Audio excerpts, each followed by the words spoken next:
Hanging in the air, the astonishing baby cage story. Imagine this. You're living in a bustling city high up in a penthouse, but there's no garden, no terrace, nowhere for your little one to play. So, what do? Well, if you were an innovative urban parent in the 1930s, you'd just hang a cage outside your window and let your baby enjoy the fresh air, high above the city streets. Yes, you heard that right, a baby cage. It all began in London in the early 20th century. The idea was simple yet startling. A wire contraption resembling a small cage was constructed and then hung outside the window of high-rise apartments. These cages were not a bizarre experiment or a one-off invention. They were actually quite popular among apartment dwellers who lacked space. But why, you might ask? Well, during this time, doctors recommended that infants get plenty of sunlight and fresh air to help combat diseases like tuberculosis. This advice led to the creation of the baby cage.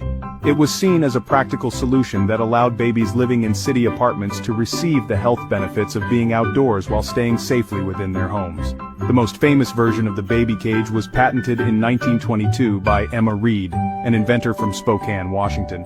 Her design was specifically for an article of manufacture for babies and young children to be suspended upon the external side of a building to allow children to sleep or rest out of doors. Can you imagine strapping your child into a contraption like this today? Well, there was a gradual reduction in the use of baby cages when World War II started.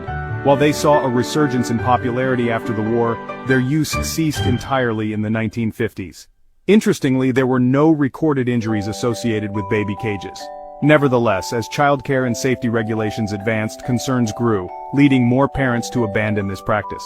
In addition to safety concerns, the absence of scientific support contributed significantly to the decline in the use of baby cages. And urban living adapted with more child-friendly solutions. So, next time you're in your apartment, feeling a bit cooped up, just be thankful you're not hanging out in a cage outside your window. Thanks for joining us on this peculiar peek back into parenting history. Until next time.